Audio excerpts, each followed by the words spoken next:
Oke, halo teman-teman semuanya. Selamat malam. Halo semuanya, ketemu lagi di webinar Accelerate School bersama saya lagi. Udah nggak tahu udah berapa kali ya saya muncul di webinar dari Accelerate School ya, saya mulu. Ya, itulah nasibnya ketika Anda banyak bicara di suatu tempat, itulah yang akan terjadi kepada Anda ya. So, selamat malam semuanya. Terima kasih sudah meluangkan waktunya malam ini. Halo semuanya. Apa ya? Kadang tuh di awal itu kita bingung tahu mau ngasih kata sambutan apa.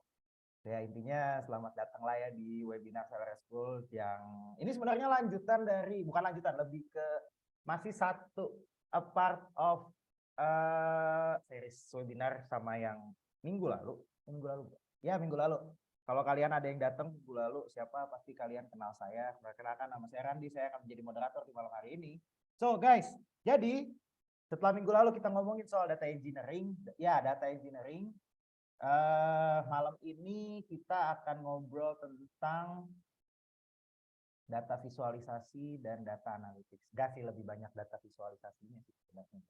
Gitu guys. Kalau gitu, sebelum memperkenalkan kakak Cynthia yang akan menjadi pembicaranya malam ini, boleh dong kasih apa ya?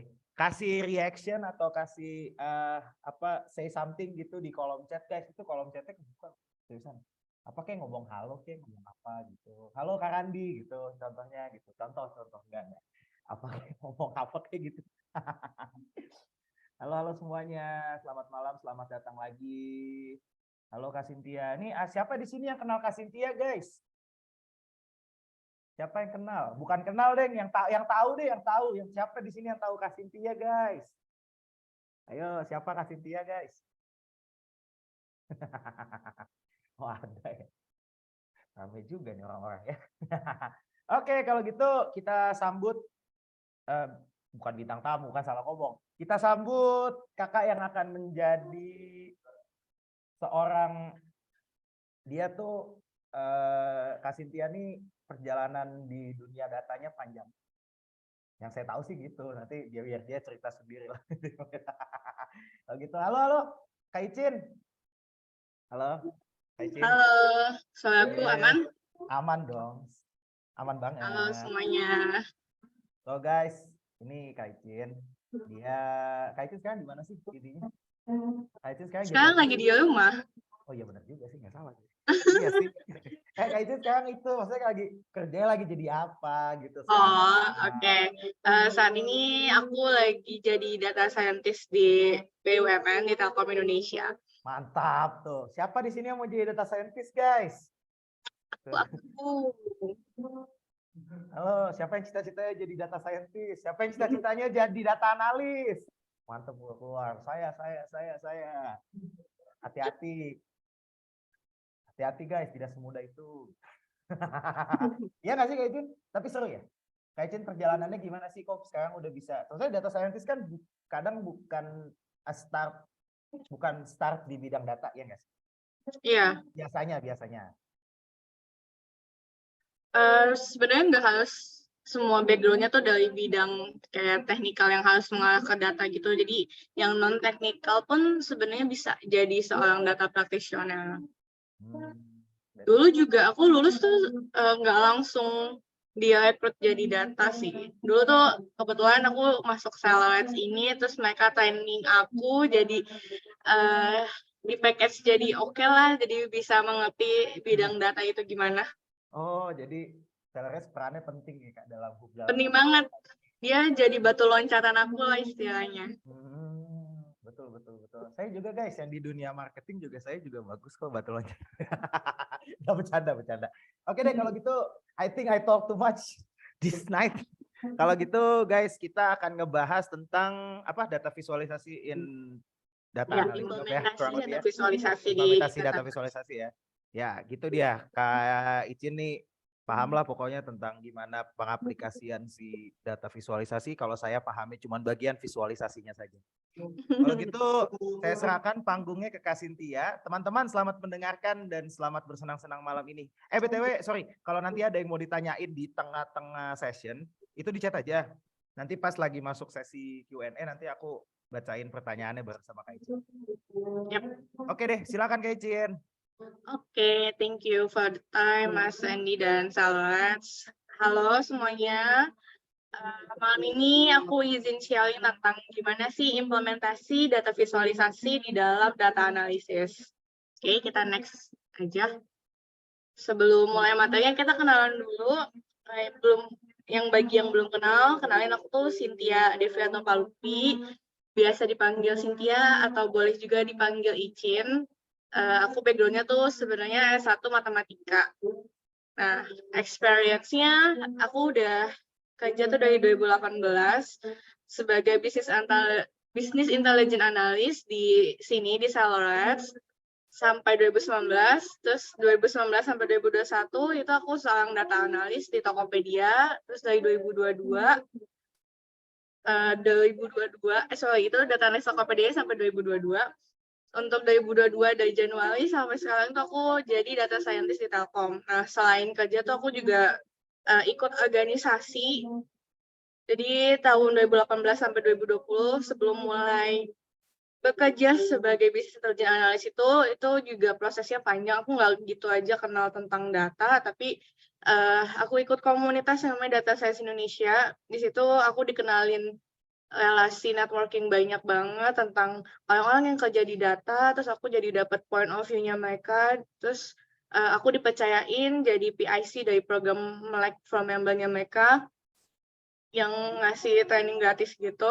Terus di 2019 sampai 2021-nya pas saat aku di Tokopedia, selain kerja itu di sana ada kayak semacam klub gitu ya, kayak eskul kalau misalnya di kuliah. Jadi aku jadi copy IC-nya dari Nakama Yoga Club.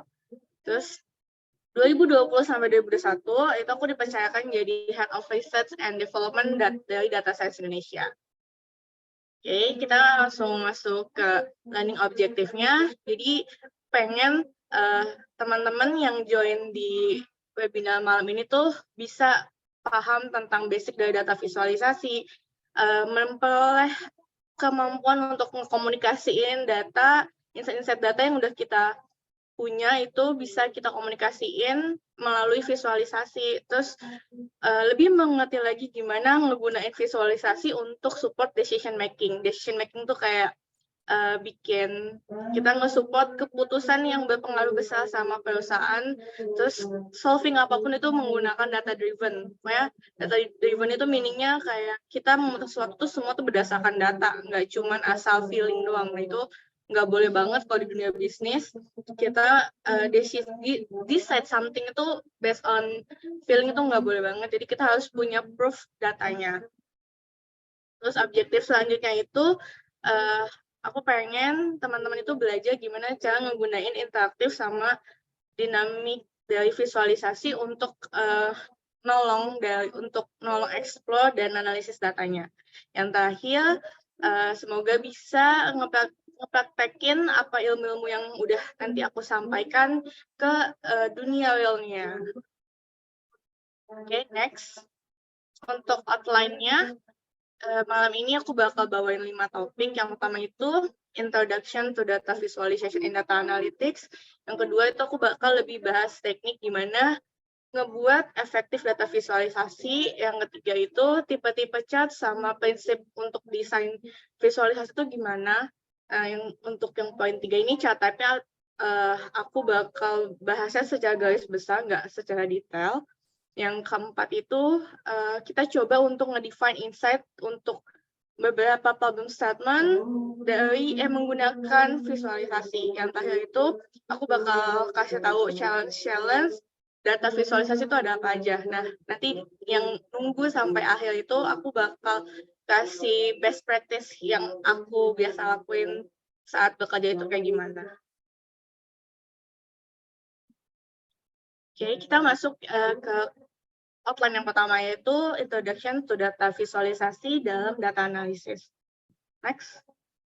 Nah, ini tuh core activities data analysis. Jadi, biasanya seorang data analyst tuh ngapain sih kalau di sebuah perusahaan?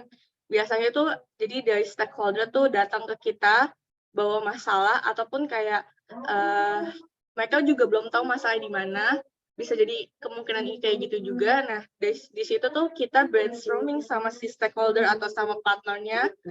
Itu bisa tim bisnis, tim tech itu kayak tim software engineer-nya ataupun tim produknya. Kita start di awal bareng-bareng itu problemnya ada di mana, question-nya itu kayak gimana yang akan kita selesaikan. Di tahap keduanya itu ada yang namanya proses juggling dan preparing data. Nah kan tadi kita di step 1 tuh udah tahu mau nge-solving problem yang mana, terus question-nya itu kayak gimana kan. Di bagian 2 kita prepare kira-kira data yang untuk solving di step 1 itu kita butuh data yang mana aja. Nah, kan di proses yang 2 ini kan kita nggak cuman tahu ada di satu tabel aja. Kita bisa itu ngegabungin itu satu dari beberapa data source. Nah, di tahap yang ini adalah persiapan untuk menggunakan datanya. Di step ketiga ini, proses namanya tuh kita nganalisa lebih dalam lagi. Kira-kira apa yang bisa kita temuin yang untuk menjawab pertanyaan nomor 1. Nah, yang di step terakhirnya itu kita bakal nge-gather conclusion sama kira-kira impactful decision yang bisa kita gather dari hasil analisa itu ke stakeholder tuh kayak gimana. Nah, untuk nge-deliver yang poin 4 ini, kita tuh butuh bantuan data visualisasi buat support hasil analisa kita. Gimana sih teknisnya? Kita jelasin lebih detail lagi di selanjutnya. Next. Oke, in overview, data visualisasi itu proses buat ngerepresentasiin data untuk kayak komunikasiin informasi yang kompleks, dia lebih partner kita tuh lebih mudah mengertinya lagi. Jadi contohnya kalau misalnya kita bikin model, kita kan nggak mungkin menjelaskan ke partner kita model kita tuh kayak gini loh, menggunakan metode ABCD, terus codingannya tuh kayak gini. Kita nggak mungkin ngejelasin itu. Yang mereka butuhkan adalah cara nge-solving kita, cara kita nge-solving problemnya mereka, terus output-nya tuh seperti apa. Nah, si visualisasi ini untuk memudahin kita untuk komunikasiin insight yang udah kita cari tadi. In summary, data visualization is sangat-sangat penting di data analysis. Dia itu sangat mempengaruhi digunakan untuk ngebuat decision making sama problem solving. Next. Seberapa penting sih visualisasi di data analitik? Ini aku bagi jadi 3 poin. Yang pertama itu dia itu lebih accessible ke orang-orang yang background-nya tuh bukan yang non-technical. Kita nggak bisa menyamaratakan, misalnya kayak mentang-mentang kita kerja di startup, terus kayak kita menyamaratakan semua orang tuh paham tentang data atau tentang metode. Itu salah banget. Jadi pasti ada aja, walaupun misalnya dia seorang product manager, dia pasti ada aja yang tidak mengerti gimana prosesnya si technical ini berjalan. Jadi si visualisasi ini penting buat memudahkan stakeholder kita untuk lebih mengerti sama engage sama datanya. Yang kedua itu data visualisasi itu ngebantu kita nge-identify pattern sama trend yang ada di data. Jadi kan kalau misalnya kita kayak ngoding contohnya kita mau ngeluarin data per hari jumlah traffic-nya, tapi based on ngoding aja, nggak kita visualisasiin trend-nya. Kan kita tuh nggak bisa ngelihat pattern nih, kira-kira tuh ada penurunan, apakah ada seasonal, misalnya di setiap Sabtu Minggu, dia turun performance-nya, ataukah ternyata ada di pattern di setiap jam 8, ternyata dia punya spike traffic. Nah, itu data visualisasi itu ngebantu kita nge-identify patterns yang nggak pernah kita reveal sebelumnya. Terus yang terakhir itu data visualisasi itu sangat powerful buat terus kita komunikasi. Oke nih, kita udah selesai nganalisa, terus kita mau presentkan ke stakeholder. Karena kan kalau nganalisa tuh nggak cuma di-keep di kita, tapi kita harus bisa juga komunikasi ke partner atau ke stakeholder, butuh bantuan dari tim product atau bahkan tim engineer, kayak nge-inform mereka ternyata ada bug, itu bisa juga kita yang temuin. Jadi itu sebagai sebuah penghubung atau alat komunikasi antara tim data sama stakeholder yang lainnya. Oke, next.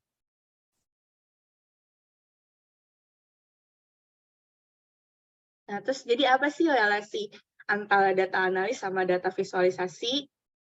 In summary, data visualisasi itu part paling esensial di data analisis.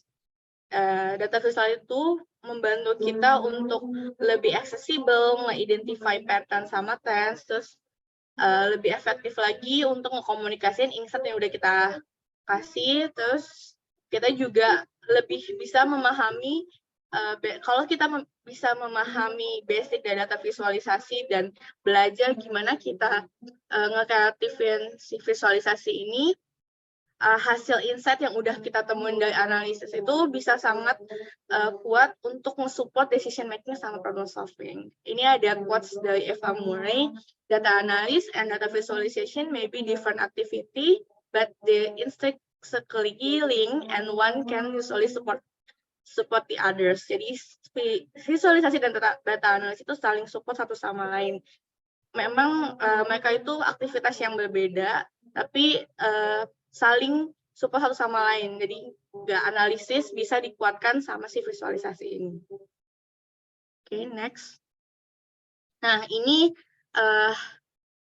common data visualization tools sama software, not exhausted. Ini nggak semuanya, jadi yang paling sering digunakan itu ada di Tableau sama Power BI dan Google Data Studio. Itu khususnya yang dashboard, karena untuk bisa kita visualisasiin di Python atau bikin dashboard di Python, tapi itu takes time karena kita harus build code dari awal lagi.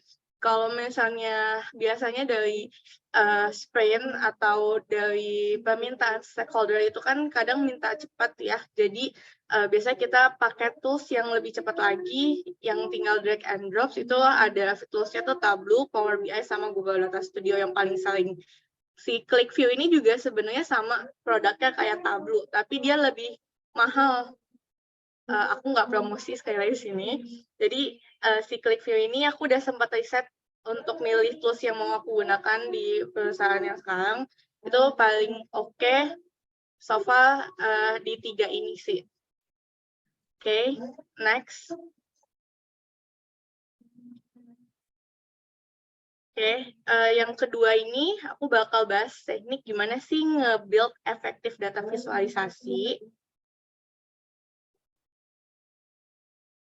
Nah, sebelum masuk ke how to do-nya, aku masuk dulu ke kunci prinsip untuk best practice gimana sih bangun efektif data visualisasi. Yang pertama itu kita tuh harus ngerti understand the data. Kita harus ngerti, sangat amat penting, kita harus ngerti datanya itu kondisinya itu kayak gimana, apakah posisinya ada di beda database atau ternyata itu harus di-gather. Kita butuh data dari tempat lain gitu. Misalnya kita harus nge-scraping dulu untuk data umum, data publiknya, kita nggak punya data pribadinya. Terus kita juga harus paham business understanding atau knowledge yang mau kita deploy nanti visualisasinya.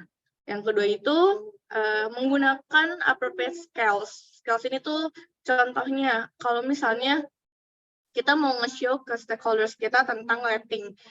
Terus kita nge-show-nya tuh malah kan harusnya kan poinnya itu dia nge-show-nya itu dia angka misalnya 3,69, 3,78 atau 3,7.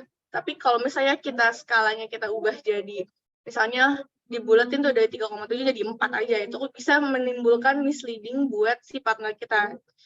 Efeknya kayak gimana? Jadi misalnya si partner kita itu, stakeholder kita udah menganggap 4 itu udah bagus, mereka jadi tidak perlu ada improvisasi di apps-nya. Tapi kalau misalnya kita nge-show, kalau misalnya rating saat ini apps kita itu di angka 3,67,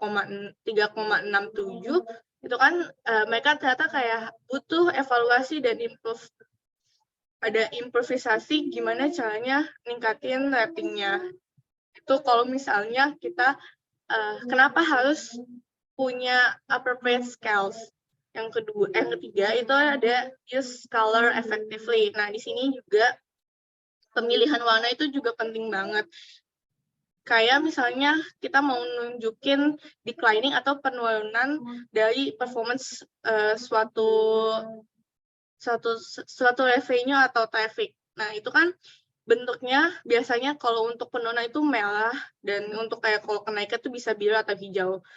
Nah, itu jangan sampai ketukar. Kenapa? Karena dari psikologisnya merah itu kayak semacam warning buat si manusia. Kalau misalnya dia merah itu kan kayak ada something wrong nih di sini, ada penurunan, berarti mereka harus nge-solving yang itu. Kalau misalnya kita put biru itu akan terkesankan oh ini baik-baik aja. Oke, yang selanjutnya itu use appropriate chart types. Nah, ini juga penting. Aku pernah nemuin kasus waktu itu jadi mentor, terus dia mau nge-show komposisi tapi total nge-compare, mau ngitung komposisi. Kayak misalnya performance di tiap kategorinya.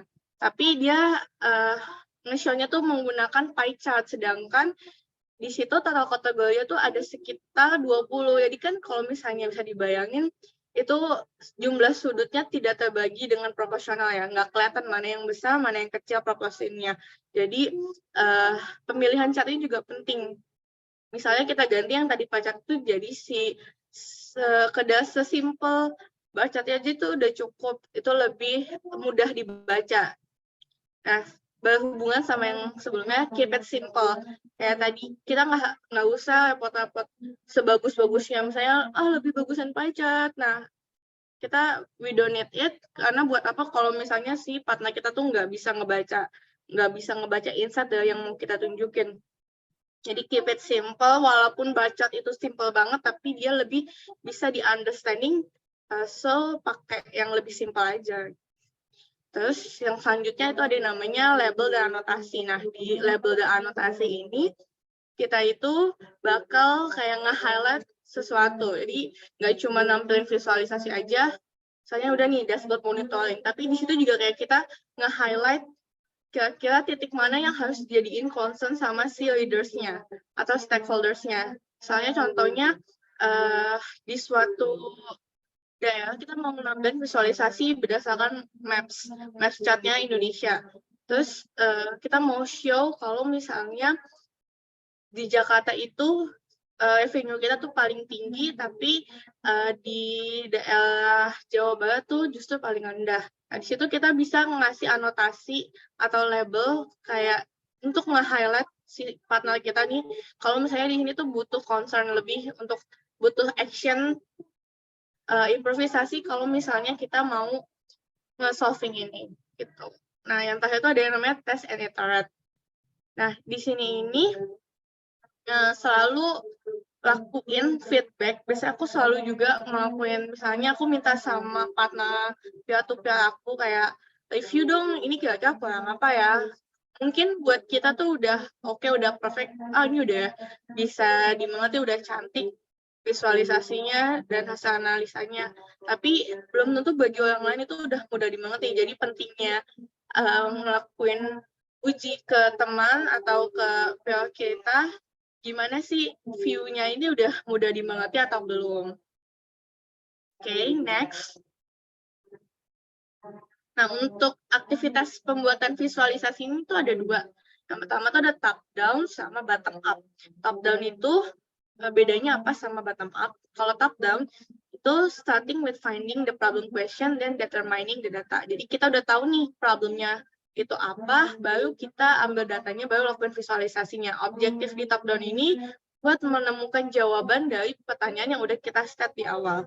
Sedangkan untuk yang aktivitas bottom up, itu kita starting with the availability data, habis itu baru kita ambil informasi, baru kita lakukan visualisasinya. Jadi kalau bisa diibaratkan, kalau bottom up ini tuh kita tuh nggak tahu maunya insight apa. Jadi semacam explore kali EDA, explore datanya. Jadi kita cari-cari nih kira-kira insight apa yang bisa kita temuin dari data yang udah ada. Next. Untuk step-nya yang top down itu kayak gini. Fase satunya itu kita start determine problem question-nya itu apa. Fase keduanya itu kita ambil data-data yang diperlukan untuk nge-solve pertanyaan pertama itu apa aja. Yang ketiga, step ketiga itu kita pilih chart yang sesuai sama yang fase 2, terus yang terakhir baru bikin visualisasi dan dashboard-nya. Contohnya gimana? Next. Nah, di sini ada sebuah analisis dari penjualan perusahaan retail. Nah, kita start dulu problemnya. Contohnya di sini kita pengen nyelesain problem why are sales declining? Kenapa penjualan turun di beberapa region dan gimana sih kita improve them? Jadi biasanya nih tim stakeholder kita tuh datang ucuk-ucuk nanya nih, tim data ini kenapa ya kita ada penurunan nih di beberapa regions? Terus gimana ya kita nge-solving ini? Kira-kira penurunannya karena apa? Nah, itu udah start problem. Terus kita sebagai tim data nih, oke, kita kerjain. Terus kira-kira butuh data apa aja ya untuk nganalisa ini. Nah, di sini kita bisa mengambil data sales karena yang kita omongkan adalah penurunan sales ini. Salesnya itu kita ambil juga fitur yang different region ya. Kita ambil sales setiap regionnya itu kayak gimana, terus informasi produk-produk yang dijual tuh ada apa aja. Yang terjual secara oke maupun yang tidak oke penjualannya itu kita gather, terus kita lihat juga data consumer demografiknya itu kayak gimana, behaviornya kayak gimana. Nah, di fase ketiga ini choose a chart type, misalnya kita mau ngambil salah satunya aja nih. Kita pengen show sales distribution each region dengan maps chart. Karena kita mau ngelihat distribusi tiap region, itu chart yang paling oke untuk kita show itu adalah si maps chart ini. Nah, contohnya itu yang ada di bawah. Yang terakhir, fase terakhir kita buat visualisasinya untuk kita komunikasiin finding dan insight yang kita temuin ke tim manajemen atau ke stakeholders yang lain. Kalau misalnya dilihat si Maps itu kan ada yang paling tinggi, katanya yang paling gelap warnanya itu yang coklat. Terus ternyata yang paling muda itu ada legend warnanya sendiri, terus nanti kita bisa komunikasiin ke tim stakeholders kita kalau misalnya ternyata legends yang ini loh yang mengalami penurunan, terus nanti bisa di drill down lagi pakai produk. Misalnya kita lihat produknya, kita sorting ketika diklik, kita sorting produk mana aja yang mereka jual, terus mana salesnya yang paling kecil. Itu bisa dijadikan comparison atau hasil analisa yang bisa kita komunikasikan ke stakeholders. Oke, kita masuk ke selanjutnya tentang bottom type. Beda sama top down. Top down itu di bottom up fase satunya itu kita lihat dulu availability datanya, kita select data yang bisa digunain. Yang fase kedua kita ngelakuin analisis. Yang ketiga kita cari sama gather insight-nya, baru kita buat visualisasinya. Contohnya gimana sih? Next. Jadi di sini kita mau analisis dari website traffic dari website traffic dari sebuah e-commerce.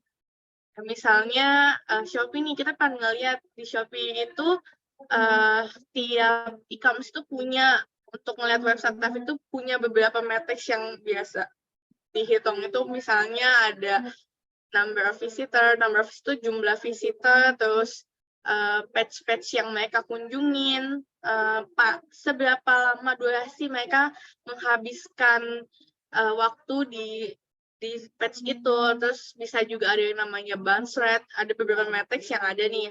Terus kita pengen bikin data ini lebih kita mau mengerti behavior dari user-user kita tuh kayak gimana.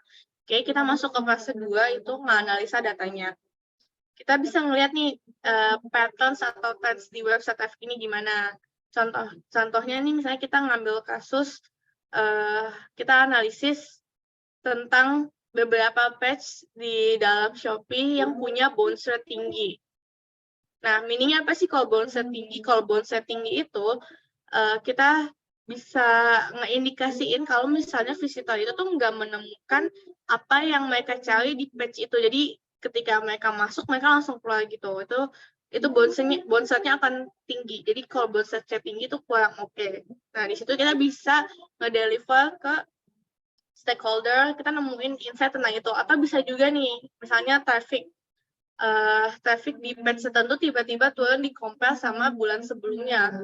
Kita bisa ngeliat itu juga berdasarkan historicalnya, kita compare misalnya hari Senin ini sama Senin minggu lalu itu gimana, atau di periode gajian di bulan Desember di 25 sampai 30 Desember sama bulan November 25 sampai 30 apakah ada perbedaan behavior atau enggak. Atau misalnya kita dapat insight nih, oh ternyata di akhir tahun behavior belanja orang Indonesia tuh menurun loh gitu. Itu contohnya kita kalau misalnya nggak tahu nih mau nggak punya problem statement, terus kayak pengen coba nyala insight aja dari data yang ada, itu bisa dicoba kayak gitu. Next. Nah, yang ketiga itu masuk ke pemilihan chart sama prinsip desain itu kayak gimana. Nah, data visualisasi mungkin teman-teman udah sering ngeliat ini ya, jadi ini bertebaran di internet. Gimana sih pemilihan chart yang baik dan benar? Jadi kita harus tahu dulu nih goals sama objektif kita yang mau kita sampaikan ke orang lain itu apa? Apakah kita mau menunjukkan, ada di sini ada 4, apakah mau menunjukkan relasi antar matrix, atau mau nge-compare sesuatu, atau mau nunjukin distribusi atau komposisi. Nah, ini ada pilihannya. Kalau misalnya contohnya kalau comparison di sini kita mau lihat nih line chart-nya, misalnya yang new user versus existing user, gimana sih kira-kira performance sales-nya secara time series, kita bisa menunjukkan pakai line chart. Terus kalau misalnya distribution yang tadi juga bisa pakai bar chart buat ngelihat kira-kira ini penyebaran jumlah sales-nya itu kayak gimana. Terus ada juga yang komposisi. Komposisi itu kayak tadi nih yang pie chart. Tapi ingat kalau pemakaian pie chart itu tuh baiknya maksimum 3. 3 atau paling maksimum banget itu 5, tapi harus ditambahin labels gitu. Harus dikasih keterangan gimana yang paling besar itu yang mana persentasenya. Jadi kalau misalnya pie chart itu kurang baik ketika dia komposisinya tuh buat kasih kategori itu lebih dari itu. Karena lebih susah dibaca, karena kan semakin banyak kategorinya atau yang mau dia bagi, itu semakin tidak jelas tuh jumlah derajatnya. Jadi kayak agak mirip-mirip itu.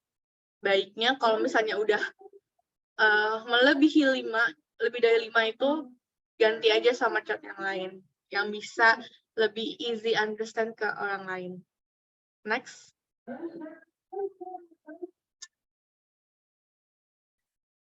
Sebentar, ada azan dulu ya.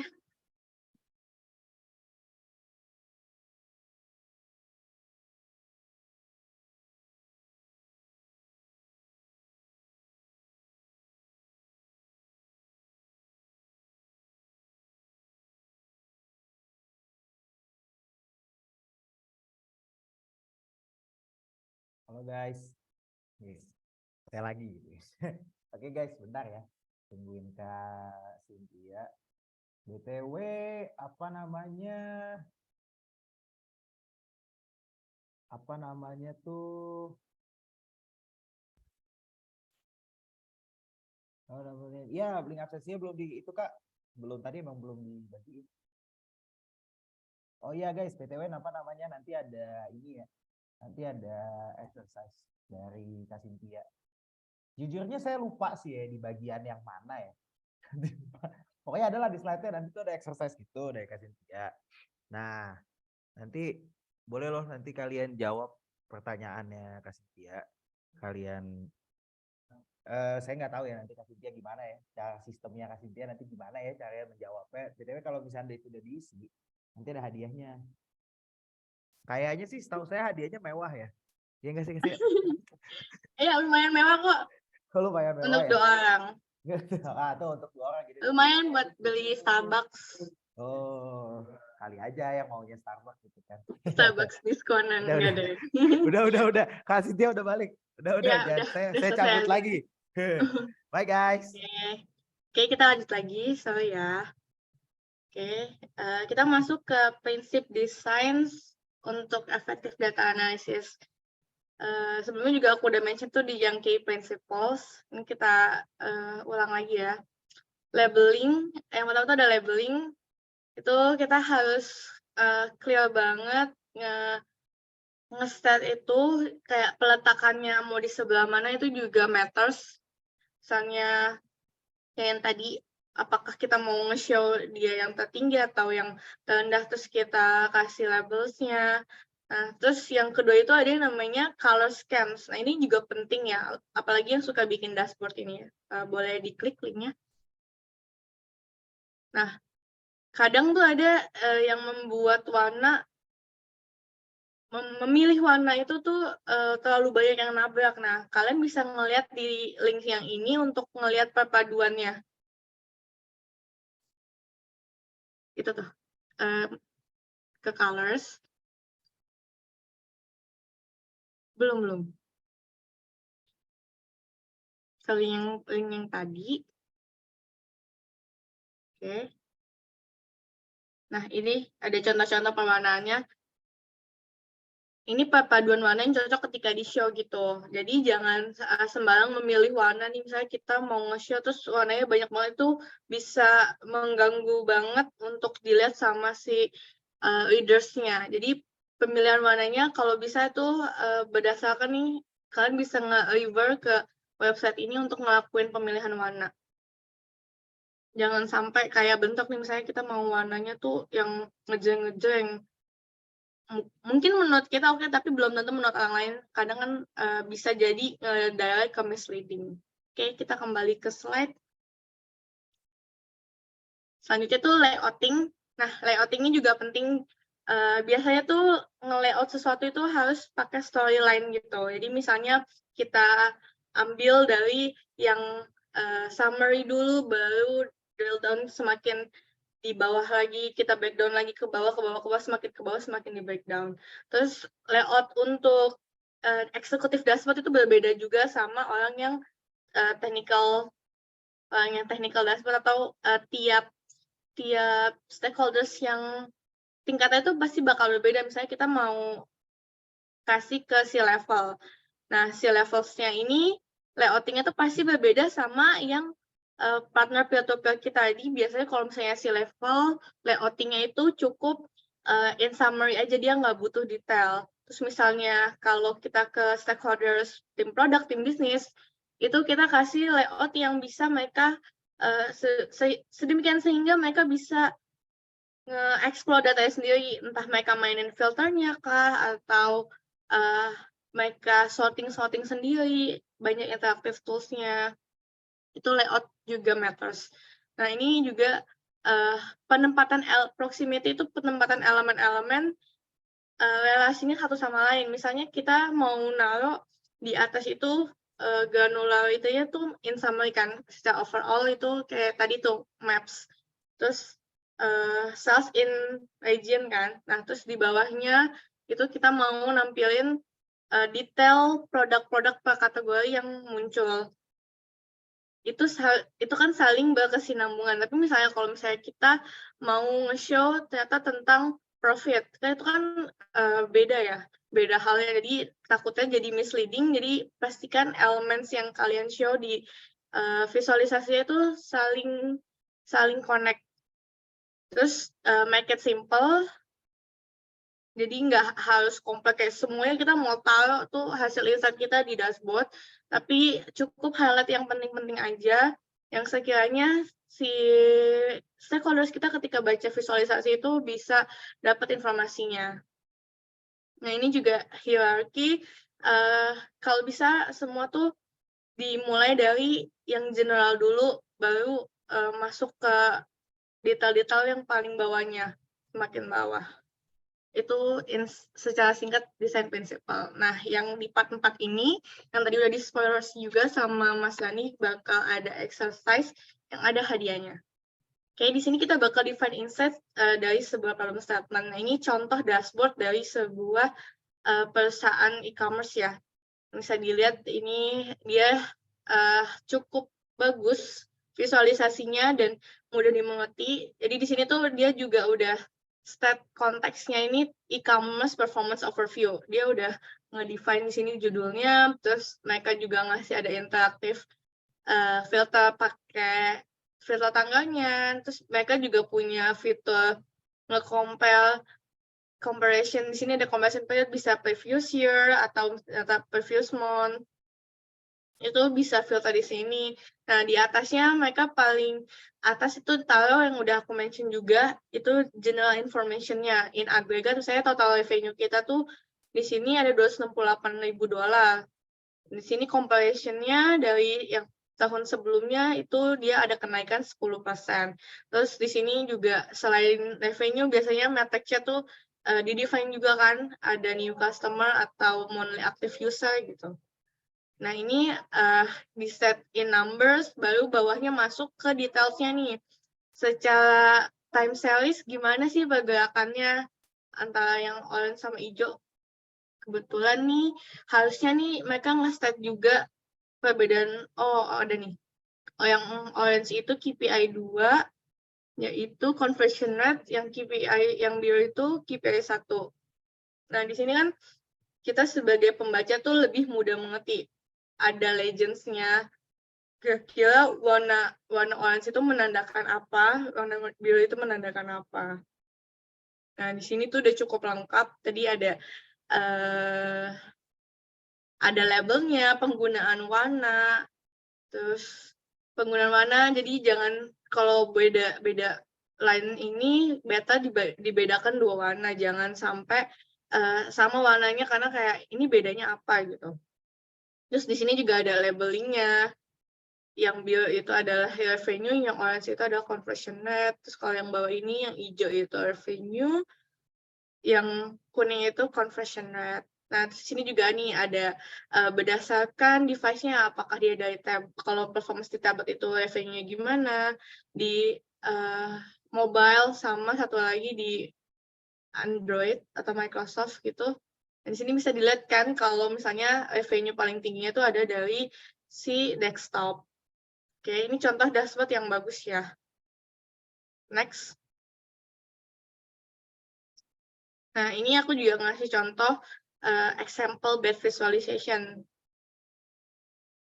Di sini si data practitioner-nya tuh mau nge-show analisis tentang customer service complaint dari volume sama total respon time yang kita kasih ketika ada komplainan ini. Nah, kalau misalnya ini kenapa dibilang bad?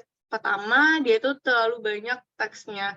Terus yang kedua, bisa dilihat di sini tuh mereka nih ngasih warna tuh semuanya. Jadi kayak nggak nge-highlight, kira-kira ini bedanya di mana ya? Kayak ini mau baca yang sebelah mana gitu. Nah, di sini juga nih, warnanya tuh abu-abu, jadi kan kurang representatif gitu ya. Kayak bingung bacanya gimana nih, bedanya abu-abu tua sama abu-abu muda tuh kayak gimana, walaupun di-define, tapi dari penglihatan tuh agak kurang. Nah, gimana sih contoh yang baiknya dari si customer service complaint ini? Itu ada di next slide. Nah, kita pertama state dulu konteksnya ini tentang apa sih. Jadi itu kita nganalisis total complaint, decreasing over time. Nah, dipisahin nih time series-nya. Terus di-highlight yang emang benar-benar melakukan, benar-benar terjadi penurunan yang signifikan. Di sini ternyata 14% ada semakin turun nih total complaints-nya. Nah, terus kita deep dive lagi di sini. Kira-kira tuh karena apa ya? Kategorinya di mana nih komplainnya? Ternyata tuh di bagian employee. Tentang kategori employee sama service-nya. Nah, jadi kan di sini lebih jelas untuk visualisasinya. Itu contoh yang baiknya dari Yang tadi kan yang bad, yang sekarang itu adalah contoh perbaikannya tuh kayak gitu. Jadi lebih clear. Oke, kita masuk ke exercise yang pertama.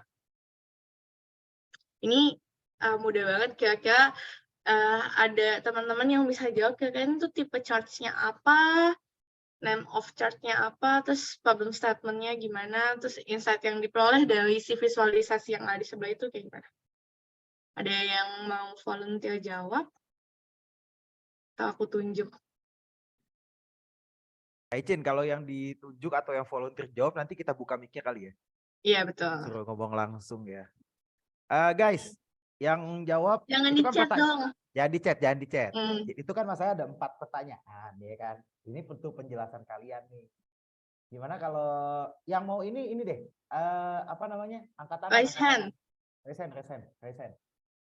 Atau nyalain kamera terus gini-gini deh, kan raise hand. Raise hand. Guys, ada hadiahnya, seriusan. Serius, ada hadiahnya. nggak bohong. Ini nggak bercanda loh. Siapa yang mau jawab? Atau ditunjuk sama Kak Icin loh. Oh, mantap. Ya. Itu Weni Asmi mau jawab nggak? Mau open mic nggak? Weni Asmi gimana? Nanti diizinin buka mic. Open mic. Buka mic ya. Ayo, siapa yang bisa jawab? Siapa yang mau jawab? Volunteer dulu nih, volunteer. Kita tungguin. Sebentar.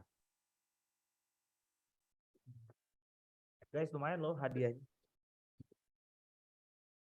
Nggak apa-apa kalau salah, nanti kita benahin bareng-bareng. Iya, nanti kalau salah yang penting benerin aku. Iya. Benar ya? Iya, nanti gue yang benerin sih kalau salah. Enggak, bercanda. Nanti malah jadi mispersepsi. Jangan sesat. Kepencet. Untung aja nggak ke next. Iya. Ketahuan dong jawabannya. Enggak, belum kebaca sih tadi harusnya. Siapa? Ayo. Ini juga penting tuh. Kayak Kak, Koirul Anam. Enggak, Kak Icin. Sebelum saya membuka mic-nya Koirul Anam ya. Koirul Anam ini namanya familiar sekali loh, saya sering lihat. Enggak apa-apa. Yeah. Ambisius itu penting. Ya. Oke tuh Koirul Berani Anam. itu juga penting. Kita ini ya, kita buka mic-nya ya. Yap. Bentar, X to unmute. Silakan, Koirul. Halo. Mantap. Halo, salam kenal. Kenalan dulu dong. Ketemu lagi. Ya, halo Kak Cynthia. Kak Randy, semuanya. Halo. Oke, izin menjawab Kak. Monggo. Nah, itu kalau saya tahu adalah line chart sih. Dilihat dari, biasanya kan periode gitu dipakai untuk chart-chart yang periodik gitu Kak. Ya, kira-kira problem statement-nya yang bisa dilihat dari visualisasi ini? Nah, kalau dari visualisasi ini kita lihat ada line yang bears, dolphin, dan wasp gitu. Di sini kan melihat dari populasinya ya Kak. Jadi yang bears itu dari tahun 2017 sampai ke tahun 2022 itu mengalami peningkatan gitu untuk populasi. Sedangkan yang dolphin semakin berkurang gitu Kak. Mungkin ya, itu kan insight-nya. Kalau problem statement-nya apa? Problem itu bentuknya question. Oh iya. Untuk problem statement-nya mungkin kayak kenapa si bears ini mengalami peningkatan gitu. Sedangkan yang lain kayak dolphin ini mengalami penurunan. Sedangkan yang wasp ini populasinya tetap terjaga gitu Kak. Kenapa kok bisa seperti itu gitu? Mungkin lebih ke Oke, thank you Hoyrul Anam atas keberaniannya. Ya Kak, sama-sama. Oke. Ya, selamat Hoyrul Anam, satu hadiah untuk kamu. Yeay. Oke, kita bahas ya. Oke, benar tadi katanya Hoyrul Anam, boleh di next. Next. Oke, tipenya itu tipe tense. nama chartnya itu line chart, itu udah oke, udah benar. Nah, tapi saat problem statement ini kan sebenarnya bisa tadi yang di state sama Hoyle Anam, tapi di sini kan kita nggak punya data tentang kayak kenapa bisa lebih turun atau lebih naik, tapi kita cukup pertanyaannya tuh adalah kira-kira apa hewan apa yang paling pesat kenaikan populasinya, atau yang menuju kepunahan itu hewan yang mana, karena kan populasinya semakin turun nih. Jadi problem statement-nya as simple as that, jadi cukup kayak hewan apa yang populasinya semakin menaik dan hewan apa yang menuju kepunahan. Nah, insight-nya tadi udah benar banget. Kita lihat aja dari visualisasinya, kalau misalnya si dolphins ini ternyata populasinya semakin menuju kepunahan dan berbanding terbalik sama bears yang populasinya justru makin berkembang. Oke, kita punya exercise kedua, next. Nih, siapa lagi yang berani nih? Oke. Di sini ada analysis of the SVPB complaint data. Waktunya saya beraksi lagi memancing orang-orang untuk berbicara. Jangan Hoyle Anam lagi ya. Iya, ganti orang. Ayo, adik-adik. Siapa yang cita-citanya dapat hadiah, guys? 5, Kak. Enggak, itu Khairul Anam udah gatel, pasti dia pengen jawab lagi tuh. Tapi Ayo, Khairul Anam nih mantep banget emang. berani. Ayo. Siapa yang mau, guys? Ada nih, gua sebut namanya nih ya, dari atas sampai bawah. Ada Leta, ada Kak Leta, ada Kak Aldila, ada Kak Amel, ada Kak Anastasia, ada Kak Ang. Ang siapa ini? Ada Kak Arini, ada Kak Awi, ada Kak Delvan, ada Kak Maya. Ayo siapa? Iya tuh, masa Hoyle Anam lagi yang dapat. Ayo dong, masa aku dapat 2 nanti? Gak boleh. Kamu mau lagi pun gak aku kasih hadiahnya. Kalau jadi data practitioner juga harus berani loh speak up depan umum. Oh iya, soalnya akan banyak presentasi dan Iya, segala banyak banget macam. kita berhubungan sama orang luar. Nggak cuman kayak kita jadi geeks banget tentang ngoding, terus enggak. Tapi kita harus bisa komunikasi juga. Nah, di sini kan lagi belajar nih. Gak bakal disalahin, sumpah. Kan lagi discuss. Ayo guys, kalau yang ini soalnya saya nggak bisa jawab. Yang tadi gue ngerti, yang ini gue nggak ngerti ya. jujur ya, ini jujur benar. Kalau yang ini gue bingung. Ini tentang komplain data pada suatu bank. Oh gitu. Ya, tuh. Ayo guys, siapa yang mau ngomong? Ya. Siapa yang cita-citanya ditunjuk sama saya guys? Nggak ada sih, pasti nggak ada. Ayo, Okay. Kaicin mau gimana? Kaicin mau tunjuk aja mas, tunjuk. Jangan gue nunjuk, gue di blacklist Kaicin. Muka gue masih, muka gue sering nongol soalnya. Oke, aku mau nunjuk. Silakan. Ini Sinta Prima, boleh Sinta Prima? Halo Sinta. Sinta, aku ask to unmute ya. Loh. Nah, enggak hilang ada. Halo. Halo Sinta. Mantap. Halo Sinta, salam kenal. Aku masuk. Masuk. Mau coba jawab Sinta? Ini ya tipenya ya. Iya. Atau kalau nggak tahu name chartnya tuh tentang apa? Oke. Tipenya tuh kalau nggak salah tree map ya namanya. Terus kalau statement ini itu kan ada total komplainnya ya. Jadi mungkin pengen tahu masalahnya tuh ada di mana sih yang paling banyak komplainnya gitu. Makanya di breakdown. Nice. Yap, betul. Terus insight-nya, jadi kita ketemu nih dari kota atau area mana aja gitu yang komplainnya paling banyak. Jadi mungkin action-nya setelah itu ya bisa bisa ada perlakuan khusus gitu untuk daerah tersebut gitu mungkin. Oke, betul. Nice, thank you Sinta jawabannya. Selamat, kamu mendapatkan hadiah, Sinta. Nanti Sinta sama Hoyle Anam bisa hubungin aku langsung ya. Ya, nanti di chat aja, nanti di-share aja ininya ya. Nanti dari Kaicin itunya ya. Oke deh kalau gitu, silakan dilanjut Kaicin. Oke, kita bahas ya. Jadi tadi Sinta benar banget. Tipenya itu komposisi yang tadi aku tunjukin juga di type of charts. Itu kan ada 4 kan ya, komposisi, terus ada relasi, bla bla bla. Nah, yang ini tipenya itu komposisi, chartnya itu time map. Nah, terus problem statement-nya itu juga benar. Ini which company has a larger complaints in the database.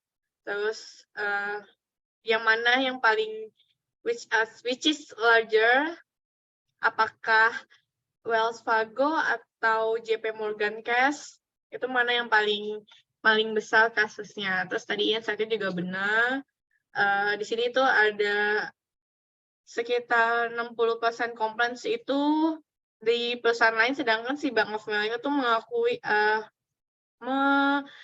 paling besar komplainnya itu 20% dari si Bank Amerika aja. Jadi si Bank Amerika tuh paling banyak komplainnya, sekitar 25.000 complaints. Nah, jadi si pemerintah tuh bisa menelisik lagi nih kira-kira ada apa yang terjadi sama Bank Amerika sehingga banyak komplain yang datang ke Bank mereka.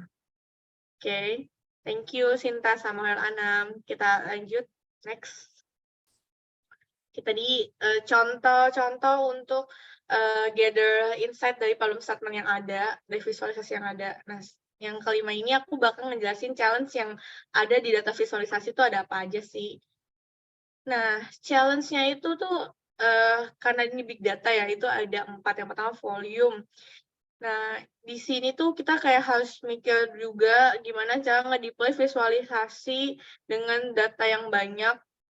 Kira-kira tuh nge-handle-nya, metodenya tuh harus seperti apa, tools-nya yang kita gunain tuh kayak gimana, biar kita optimize juga cost-nya, karena nggak cuman tampilin cleansing data doang, tapi kita juga kadang harus mikir ini misalnya ternyata tuh tidak hanya datanya berasal dari satu single data source aja, tapi ternyata kita butuh gabungin sama misalnya ke type lain, atau kita harus nge-scraping dulu dari website, atau kayak misalnya contohnya kemarin tuh aku lagi bikin visualisasi tentang sekolah yang membutuhkan data dari Kemendikbud tuh, mereka punya Dapodik, jadi aku scraping dulu, terus aku joinin dulu sama data yang aku personalnya tuh kayak gimana. Terus cara scheduling biar datanya selalu update itu kayak gimana, itu di volume-nya. Nah, ini variety itu adalah macam-macamnya. Methods are developed to combine as many data source as needed, yang tadi juga aku udah jelasin. Data source-nya itu pasti nggak cuma dari satu data source, gimana kita ngintegrasi dari berbagai macam data source yang ada. Nah, ini untuk yang selanjutnya ada velocity, metode apa yang mau kita gunain sehingga tuh si visualisasi itu selalu keep updated real time, ataupun kalau misalnya nggak bisa real time itu kita bisa pending delay at least H-1, tapi kita komunikasiin dulu juga sama si partner kalau misalnya data itu bakal delay. Pro cons-nya itu gimana ketika dia real time, apakah cost-nya ternyata lebih tinggi. Nah, itu juga itu challenge yang ada nanti saat pembuatan visualisasi ini. Nah, value-nya kayak gimana kita memilih insight yang mau kita tampilkan tuh sehingga jadi satu storyline. Itu juga semacam challenge yang sangat sering ditemuin ketika lagi nge-build data visualisasi. Next. Tapi nggak cuma ngasih challenge nih, ini juga ada potential solution dari visualisasi big data. Yang pertama, meeting the need for speed. Jadi kita brainstorming bareng juga, jangan dipikirin sendirian, karena ini biasanya pembuatan ini tuh melibatkan banyak pihak kayak data engineering, terus ada software engineer, back end, front end. Misalnya kita butuh front end juga buat nge-embed hasil visualisasi kita ke sistemnya mereka, terus sama tim produk juga. Jadi kayak kita meeting buat alignin satu sama lain, misalnya di kita concernnya ada ABCD, bisa diinfoin juga ke mereka, jadi bisa menemukan solusi bareng-bareng. Nah, yang kedua itu understanding the data. Kalau kita paham datanya itu seperti apa, itu akan lebih memudahkan tadi nge-solving kayak misalnya dari proses joinnya yang variety itu, terus dari proses mengeluarkan value yang lebih impactful, nggak semua value kita keluarin insight-nya, tapi value-value penting yang ternyata tuh sebenarnya saling berkaitan dan intinya tuh cuma show yang itu aja.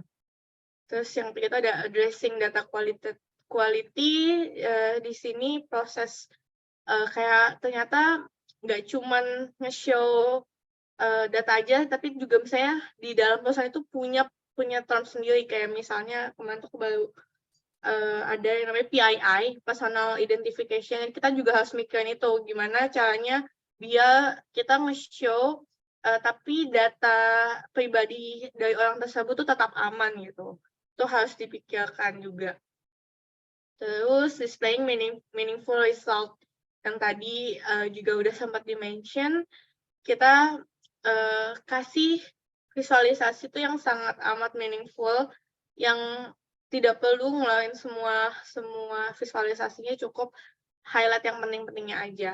Terus dealing with the outliers, kalau misalnya ada outliers itu bisa, saya kan nggak semua data itu selalu enak diolah ya. Kayak misalnya ada outliers, tiba-tiba ada satu user atau 10 user yang misalnya ternyata pembeliannya di suatu website tuh lebih tinggi dibandingkan yang lain. Nah, itu kita bisa kadang kan kalau di data kan kayak dia di atas sendiri, terus yang lain padahal distribusinya di bawah. Nah, itu kita bisa nge-cut yang atas, tapi di visualisasi yang lainnya kita bikin visualisasi yang baru lagi buat lebih fokus ke si outliers ini.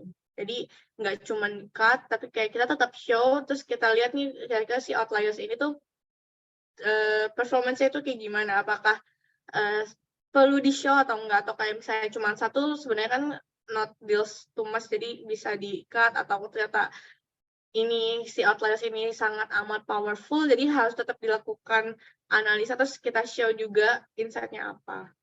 Itu solusinya. Next.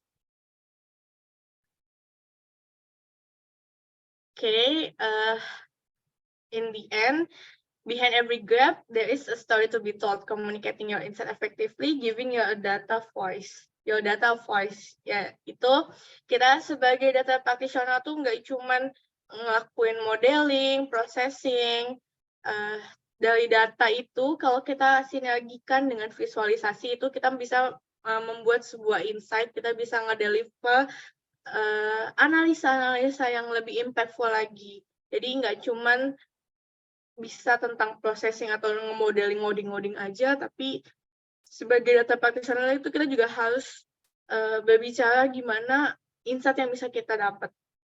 Jadi pentingnya melakukan data dan visualisasi. Oke, next itu ada bonus slide.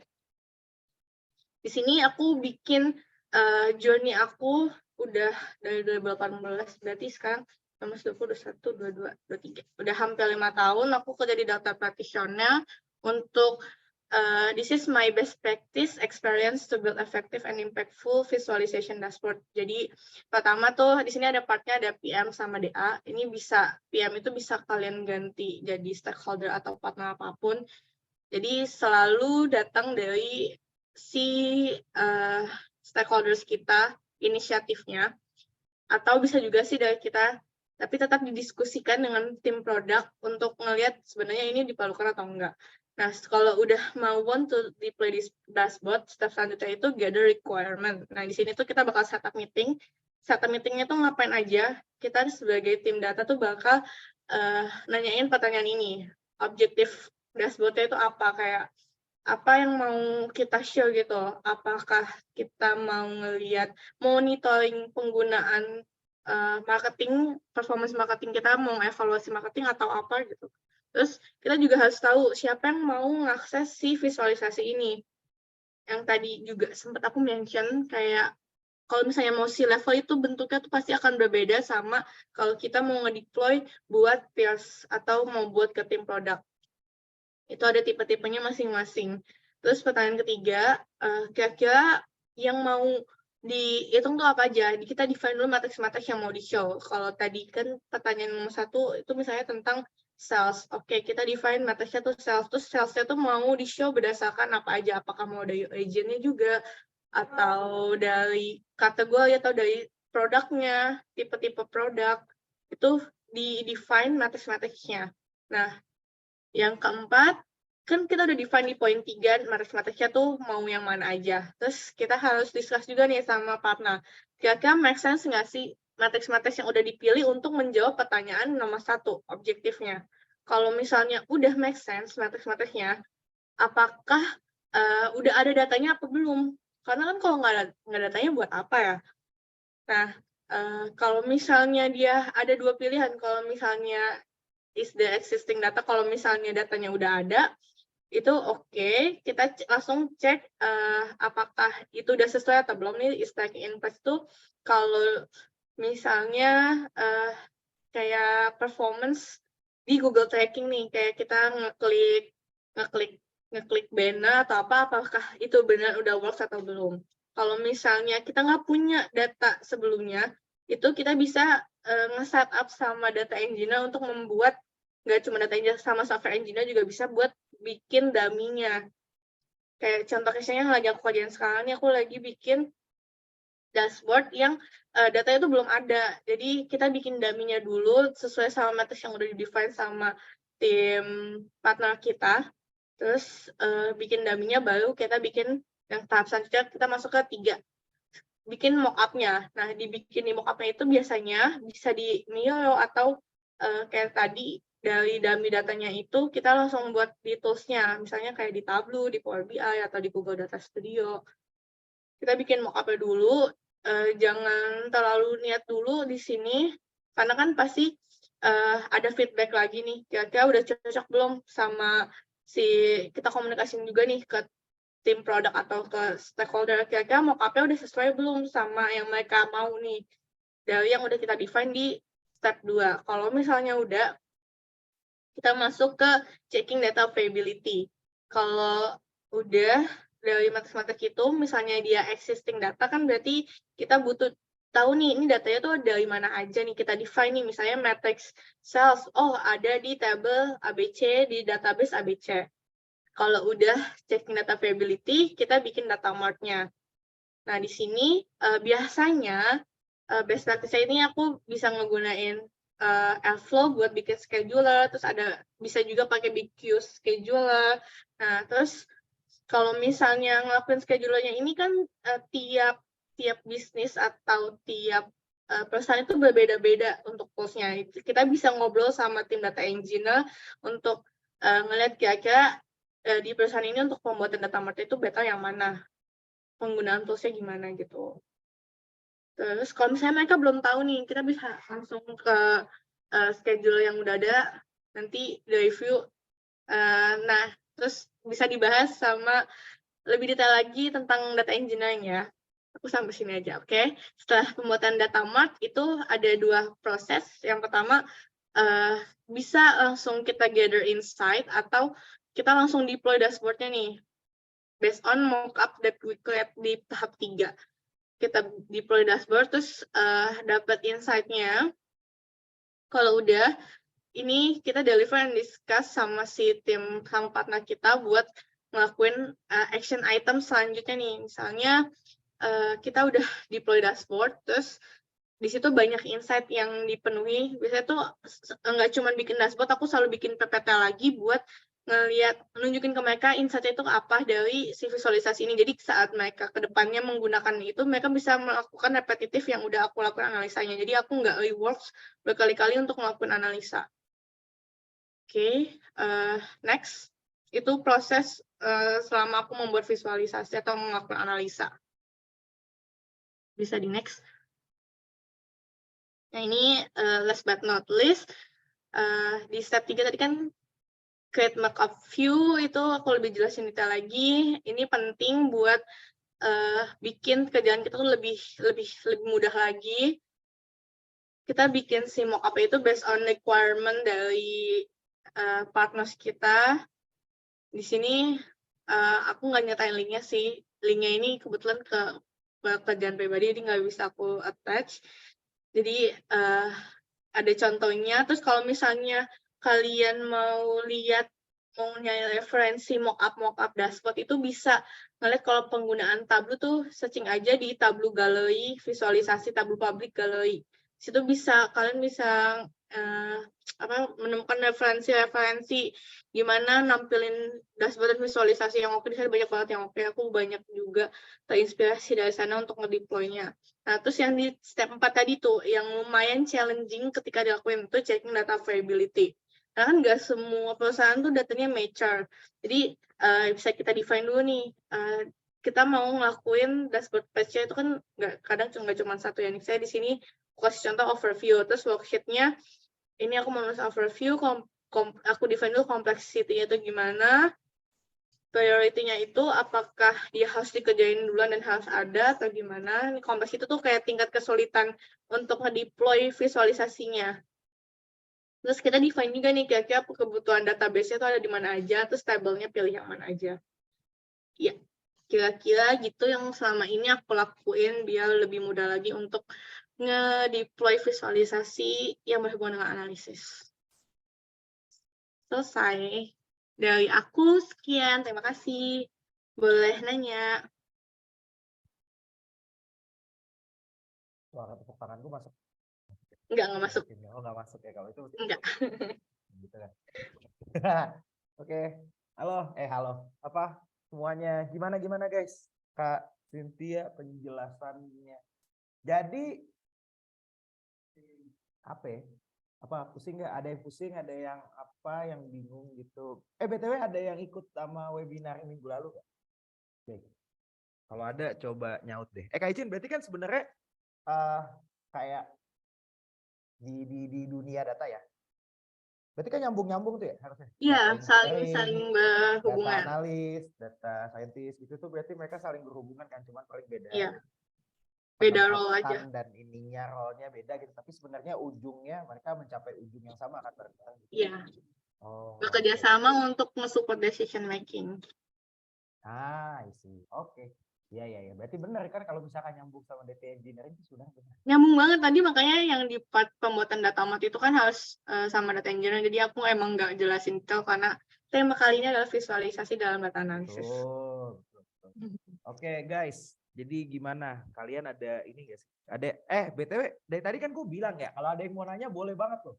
Kalian tuh pusing atau kenapa atau gimana atau bingung? Apa aku kecepatan? Atau Kak Icin kecepatan atau mungkin kalian lebih merindukan kehadiran saya gitu. Bercanda. Timpuk ya. Guys, silakan loh kalau ya, ada yang mau tanya apapun atau mungkin mau sharing juga boleh. Boleh kali aja ada yang udah pernah atau mungkin sedang memulai karir di situ gitu kan. Kalian udah mulai melakukan sesuatu gitu. Gimana guys? Halo. Mana kakak linknya? Link absen ya? Oh iya. Mana ada yang nanya nih mas? Tadi ituin sama admin. Oh ada yang nanya tuh Icin. Sebenarnya lebih enak mana mengolah data mentah? Lebih enak mana mengolah data mentah itu kita visualisasi dulu atau kita langsung olah, karena kan kalau data mentahnya banyak dengan VIS kita bisa tahu atribut apa aja yang berpengaruh. Ini olahnya ke bagian modeling atau gimana Fahri Akbar? Iya, soalnya olahan lagi. Apa olahnya tuh ada soalnya tadi ada sempat nyinggung atribut, ini arahnya kemana? Iya. Coba Pak. Boleh open mic. Iya, modeling. Oke.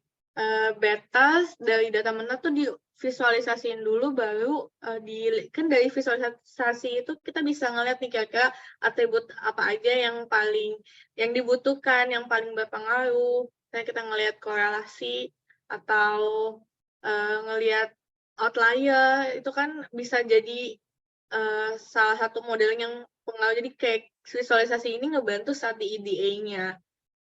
Jadi kalau aku enakan dari data mentah itu divisualisasiin dulu, baru dibikin modeling.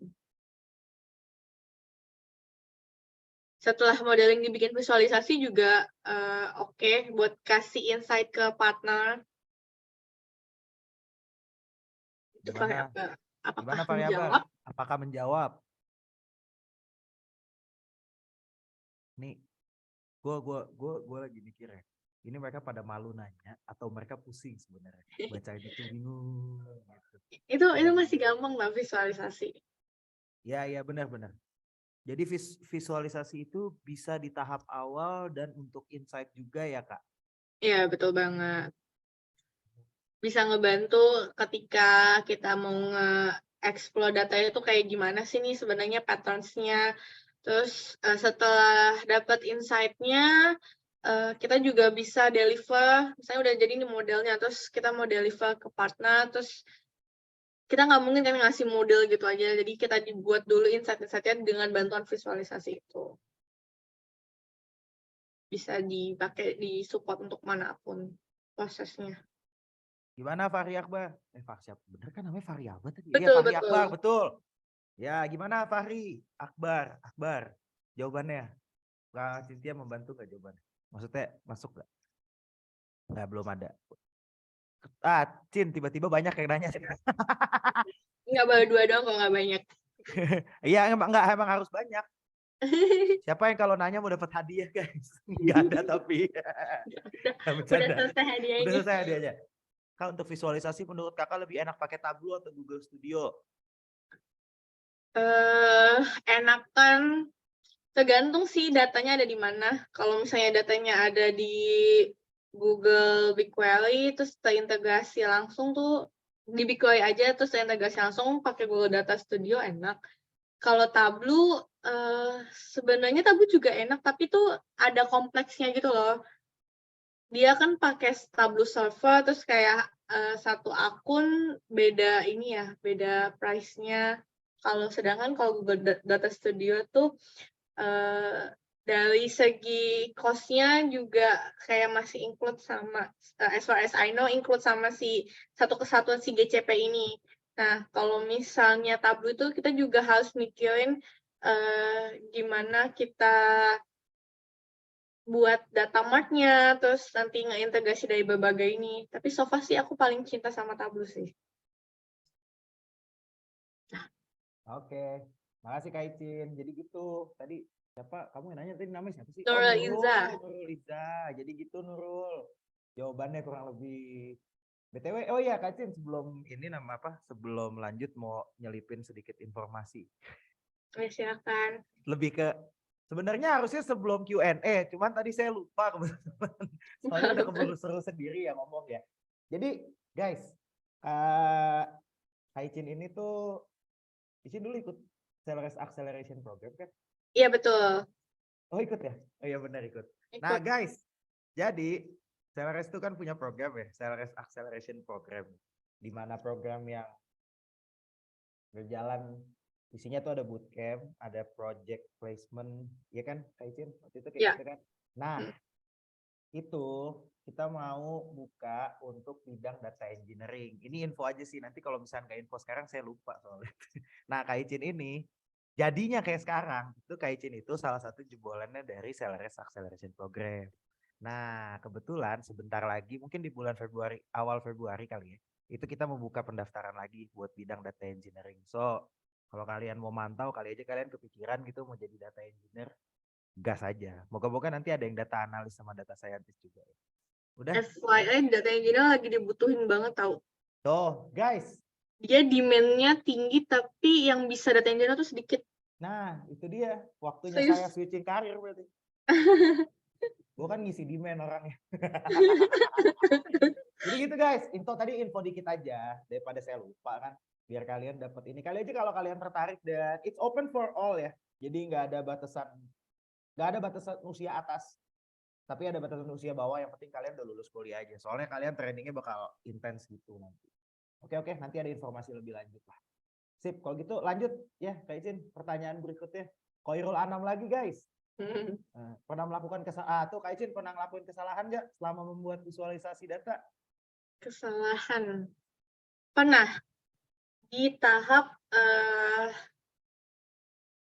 ini validasi datanya. Jadi yang aku show itu di saat pre-processing datanya tuh aku salah join table, jadi kayak datanya jadi duplikasi, jadi misleading kalau ternyata kok revenue kita gede banget. Nah, untungnya tuh tadi ngelakuin checking ya ke peers atau ke lead atau ke misalnya ke partner kita kayak ini kira-kira datanya udah sesuai atau belum ya. Nah, di situ tuh pentingnya sebelum di-show ke yang lain lagi kan kayak kita jadi aware nih, oh ternyata harusnya angkanya tuh nggak segini. Mereka kan sense of datanya tinggi ya, jadi kayak tahu juga misalnya itu ownersnya tuh mereka, jadi kayak misalnya ada duplikasi atau kayak kok angka gede banget gitu. Yang paling sering sih itu kayak gitu tuh, validasi data yang paling susah. Untuk visualisasinya bisa lah, bisa. Perasaannya gimana Kak Icin waktu salah? Karena sebelum di-show ke orang lain, jadi nggak sedeg-degan itu sih. Kan kita harus agile ya, harus menerima feedback. Jadi kayak oke, salah, oke aku perbaiki. Jadi ya udah, lesson learn. Jadi lebih hati-hati lagi gitu. Panik nggak? Panik lah. Gitu. Panik sih, panik lah masa enggak? Panik lah. Kan jadi kayak, kok performance kita gede banget. Untung belum dibawa meeting ke yang atas-atas lagi. Kak Icin ngerti itu guys, kalau mau minta ID server boleh. Panik-panik tuh. Oke, mau nih Fahri Kak Icin. Apa? Coba deh. Fahri memberikan tanggapan tadi. Dia bilang sangat menjawab. Itu aku nggak ngerti tuh. Saya dari Kaggle terus datanya banyak banget sekolah. Gitu. Iya betul. Nah iya kan, jadi si visualisasi ini tuh ngebantu kalian untuk nge-decide kira-kira yang mana yang penting dipakai nih fitur-fiturnya, atau dari ngebantu proses modelnya lebih better lagi hasilnya, yang ternyata kayak ada patterns atau trend yang nggak ter-reveal sebelumnya, tapi ternyata dengan visualisasi tuh kalian jadi paham, ada yang kayak gini loh ternyata. Terus kayak misalnya kita munculin kategorinya ada apa aja, terus ternyata ada yang terlalu spike, jadi kayak bisa kita buang, ternyata hasil modelnya lebih bagus. Yap, terus insight-nya juga jadi lebih spesifik dan lebih impactful. Itu gunanya data practitioner itu kita nggak ngasih brek-brekan gitu seluruh insight yang ada, tapi kita pilih nih kira-kira yang benar-benar impactful buat bisnis, terus buat decision making tuh kira-kira yang paling penting yang mana. Itu Fahri Akbar, thank you insight-nya. Thank you Fahri Akbar. Sayang sekali kamu tidak menjawab chart tadi Fahri Akbar. Menjawab chart gue juga nggak bisa. Tuh Kak Icin, Nurul Iza nanya lagi, kalau pas presentasi insight tuh Kak Icin visualisasinya di PPT atau PPT plus Tableau? Oke, pas proses itu aku ngelakuin dua-duanya, PPT plus Tableau. Jadi pertama aku jelasin dulu nih, dari PPT-nya tuh aku screenshot visualisasi yang ada di Tableau, terus kasih poin-poinnya kira-kira ini bisa ngambil insight-nya tuh apa, misalnya ternyata setelah diperoleh, kayak kelihatan nih ada patterns, ternyata di platform kita itu digunakan setiap paling tinggi traffic-nya di jam 8, 9, sama 10. Di sini tim marketing, kita bisa ngasih nih tim marketing bisa melakukan promosi di jam-jam ini karena traffic-nya lagi tinggi. Nah, itu balik lagi kita nggak cuma ngasih insight, tapi kita coba kasih rekomendasi buat partner. Kan kadang tuh partner kayak bukannya nggak bisa mikir, kayak belum kepikiran aja. Terus and then what gitu, kalau kita nge-stat insight itu, kira-kira action item dari mereka selanjutnya itu bisa apa rekomendasinya. Terus kalau udah aku jelasin di PPT-nya, baru aku show tablunya nih. Nah ini nih kayak gimana cara menggunakannya, cara nge-gather insight itu kayak gimana. Jadi mereka bisa langsung monitoring. Gitu, Nurul Iza. Itu Nurul Iza. Soalnya, oh ya bener sih ya. Gak, soalnya aku pernah nyoba Kak Icin waktu itu. Pernah coba mainan Tableau. Iseng aja nyobain gitu kan. Terus seru gitu kalau presentasi pakai Tableau gitu, bisa kan dashboardnya bisa di interaktif. Iya, interaktif, bisa diklik gitu, terus bisa ngasih lihat yang mana doang. Gimana gitu sih. Ya, kadang bisa flow. Nah, di PPT itu buat ngejelasin alur story datanya tuh dari mana ke mana. Betul. Jadi buat bayangan aja, tapi kalau misalkan secara dashboard sih kalian kayaknya lebih enak nge-show-nya langsung dari si tablonya aja. Enak tahu presentasi pakai tablo, bisa interaktifnya seru, lucu aja gitu. Iya betul. Iya. Terus banyak ini juga kok referensi coba buka aja Tableau Gallery gitu. Itu banyak banget yang yang deploy dari Tableau tuh visualisasinya tuh cantik-cantik banget. Atau tablo publik tuh bisa dibuka sama orang sama umum gitu. Iya, nggak sih? bisa. Liatin isinya. Bisa kan ya? Kalau nggak salah ya? Bisa dijadiin portofolio juga untuk teman-teman yang mau switch career terus nge-publish tablunya nih di Tableau publik, tapi gak cuman kayak monitoring, oke nih gue bikin dashboard, tapi dijelasin juga nih misalnya kayak kita mau show off di LinkedIn, dijelasin juga tuh insight yang bisa diambil dari si Tableau ini tuh gimana dari dashboard yang udah kita publish. Itu guys. Jadi kalau kalian punya apa namanya ketertarikan ke situ gitu ya, itu bisa adalah beberapa cara lah kalau misalnya apalagi mau switching karir dan segala macam tuh ada beberapa cara. Nah itu salah satu caranya kalau kalian emang taunya kalian suka gitu apa showing lagi suka Show apa off. kayak suka show off ya, mau pamer foto gitu misalkan ya udah Itu harus data tapi memang harus pamer. betul. Tapi kayak Cin ada apa gantian aku mau nanya dikit nih. Boleh. Kalau buat si data visualization itu sebenarnya ada role sendiri nggak sih? Atau itu udah part of data analyst atau data scientist? Atau dia ada role sendiri, ada posisi sendiri buat itu? Untuk beberapa case tuh ada role-nya, untuk beberapa perusahaan tuh ada role-nya sendiri gitu, tapi bagiannya namanya business intelligence analyst. Jadi kayak itu mereka beda lebih sama data analis? beda.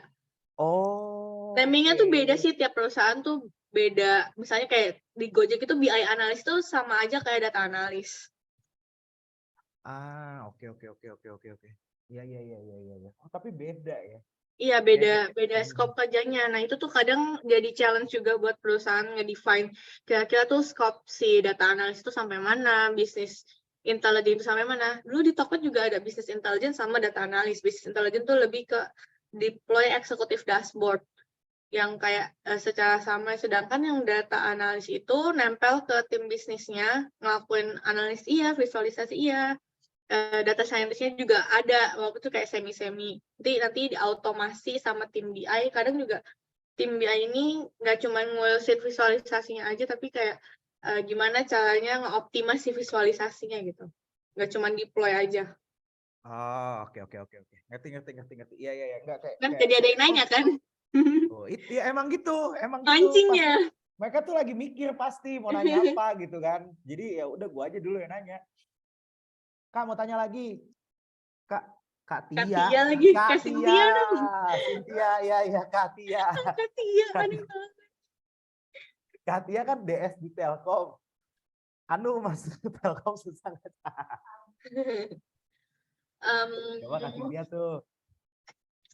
Oke, kebetulan aku masuk Telkom tuh digital talent ya, jadi mungkin nggak sesulit teman-teman yang masuk dari kayak semacam ODP-nya ya. Yang ODP-nya itu kan kayak ada kebangsaan, tentang akhlak, gitu-gitu. Nah, kalau yang aku kebetulan tuh benar-benar di tesnya tuh digital sama ada metal, terus tentang bidangnya, tentang data science-nya, ada tes ngoding-ngodingnya dikit, terus ada study case, wawancara deh, interview user. Di interview user itu dipilih based on ini, kayak gimana experience aku sebelumnya, karena di hire di sini kan experience, jadi kayak cerita project-project yang udah pernah aku kerjain.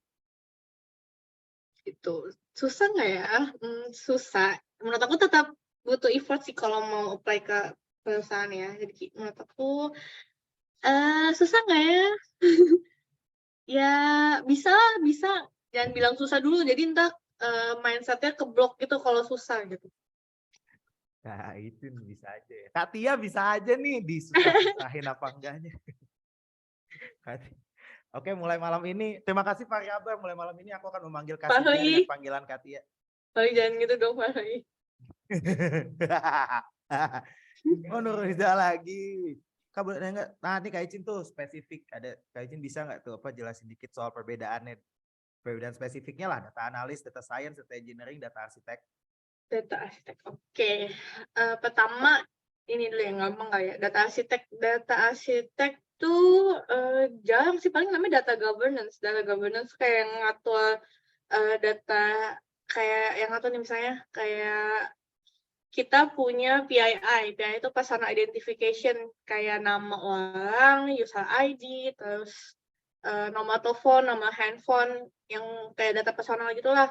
Nah, itu tuh yang ngatur si data governance itu, gimana mereka bikin terms-nya biar datanya tuh tetap secure, itu kayak gimana. Jadi kayak kita harus ada izin dulu ke mereka bikin pipeline-nya, harusnya kayak gitu. Terus kalau misalnya data engineer itu lebih yang create pipeline data overall gitu gimana. Jadi misalnya pembuatan API atau kayak misalnya si software engineer itu mau ngirim data ke kita nih, ke tim data. Itu melalui API. Nah, itu biasanya dialirin sama tim data engineer.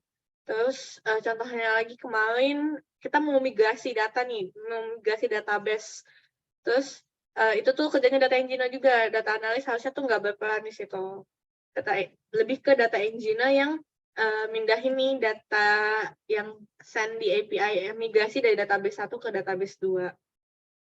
Terus datanya tuh lebih kayak ngolah datanya sih, ngolah data in ETL, pembuatan pipeline, terus kayak pindah-pindahin database. Nah, sedangkan kalau analis sama saintis itu sebenarnya tuh mirip gitu. Bedanya di mana? Kalau analis itu tuh lebih kayak bisnisnya tuh lebih besar perannya. Sebenarnya data science juga butuh bisnis knowledge juga, tapi mereka tuh banyak ngelakuin modeling sih, dan itu juga tergantung perusahaannya. Sebenarnya tuh kalau misalnya kayak di perusahaan aku sebelumnya, data analis sama data science itu sama-sama mengerjakan hal yang sama gitu, tapi kayak data analis tuh yang kayak make it happen-nya dulu. Misalnya kita ngelakuin A/B testing nih, udah tahu pattern-nya kayak gimana, terus kayak kita udah ngoding base-base-nya tuh kayak gimana, terus nanti sama tim data science-nya diintegrasi, di-optimize, dilakuin proses yang lebih lebih canggih lagi, misalnya sama metode tertentu. Misalnya kita si analis tuh cuman bisa ngeproses modelnya itu cuman kayak masih manual ngodingnya. Nah, mereka si data science tuh yang optimasi bikin tools-nya kan, nge-send API ke dalam sistemnya gitu. Kak boleh jelasin? Oh ya, next Mas. Jadi Gak apa-apa, baca aja kalau mau baca gak apa-apa. Punya izin kok Boleh. acaranya, bukan punya aku. Punya Katia acaranya. Astagfirullahaladzim. Boleh jelasin dikit tentang cleaning data dan EDA. Oke, nah data cleaning itu part-nya itu ketika misalnya kayak kita ngelakuin analisis atau visualisasi pun itu ada proses cleaning-nya ya. Jadi nggak semua data tuh enak langsung diolah. Maksudnya gimana? Jadi kayak kadang nih yang sering banget aku hadapin kayak si software engineer ngasih data ke kita itu bentuknya tuh masih JSON. Dan itu mappingan buat ke tabula data itu susah banget. Nah, di situ bisa kita cleansing nih, kayak misalnya kita mau kita ekstrak dulu JSON-nya jadi beberapa part aja yang kita butuhin. Terus kayak tadi misalnya skalanya ada yang terlalu besar, misalnya kayak dia pembeliannya tuh ada yang terlalu spike gitu, terus di situ bisa dilakuin cleaning juga. Nah, EDA itu proses ketika misalnya kita lebih udah bersih nih datanya, terus kita lakuin explore nih, kira-kira tuh performance-nya itu kayak gimana, terus kategori tertentukah, apakah kita harus ada spesifik kategori yang mau kita perhatikan, atau kayak misalnya kita mau ngolah data clustering nih, tapi itu ternyata tuh ada pilihan beberapa daerah di proses EDA ini tuh kita bisa milih nih kira-kira daerah mana yang paling cocok kita lakuin clustering gitu, dengan misalnya ngeliat beberapa matrix yang udah di-define sama tim bisnis. Itu jawaban yang pertama. Nah, pertanyaan selanjutnya, terus dalam kerjaan sehari-hari sebagai DA sering pakai Python atau R gitu? Nggak, Kak. Pakai tapi nggak sesering data scientist. Kalau data analis tuh paling banyak tuh kita pakai query sih, SQL. Karena kan kita langsung gather data dari sana. Kalau misalnya penggunaan Python atau R itu digunakan ketika kayak datanya tuh udah heavy banget, terus harus ngelakuin analisa di Python. Proses selanjutnya setelah si SQL itu, atau kayak dari SQL bisa langsung ke visualisasi.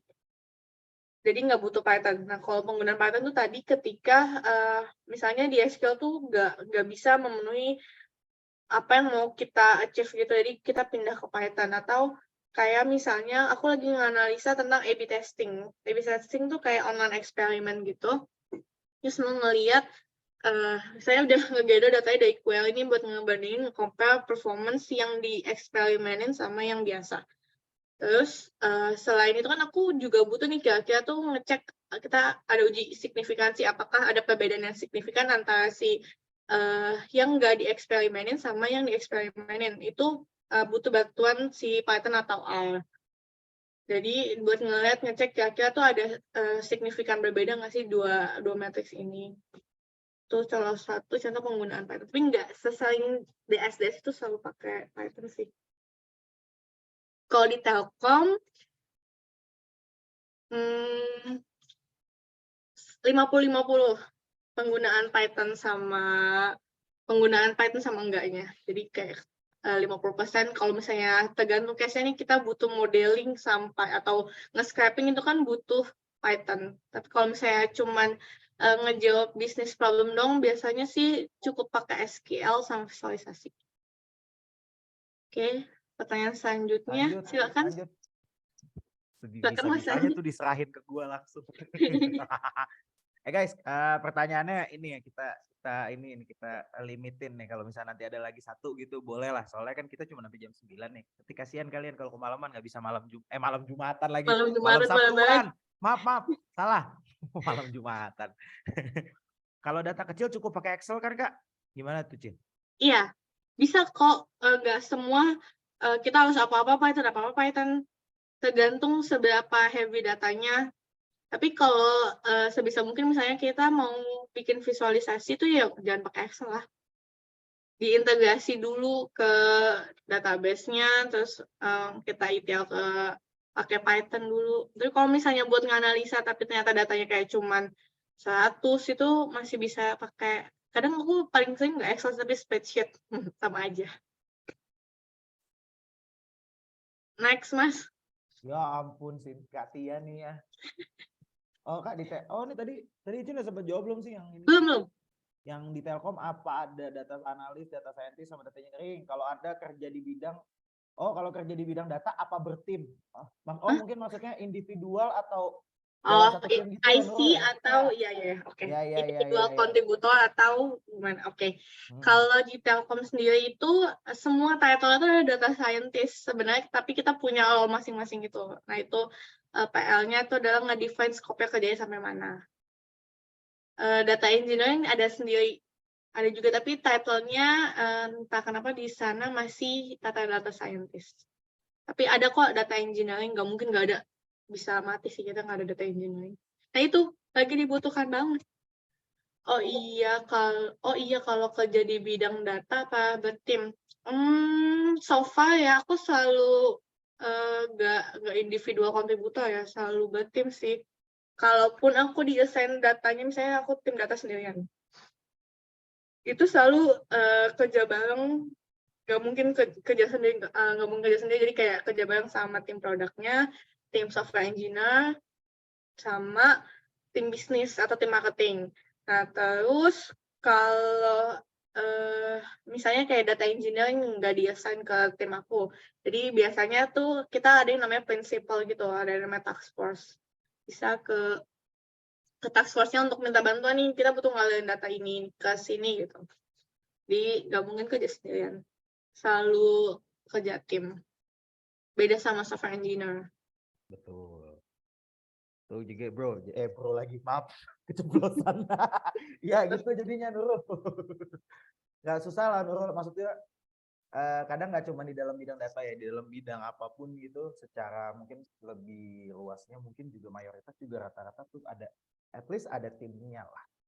Jadi kebagi tuh, enak kebagi yang ini kerjaan apa, yang ini bagian apa. Kalau misalnya langsung jadi satu di satu orang, mungkin aja. Tapi kan balik lagi efektif atau tidak. Masalahnya kan Iya, gitu. pasti waktunya lebih lama kan, lebih takes time. Betul. Kerjanya pasti ngedeliver juga lebih lama kalau misalnya dikerjain satu Betul. orang.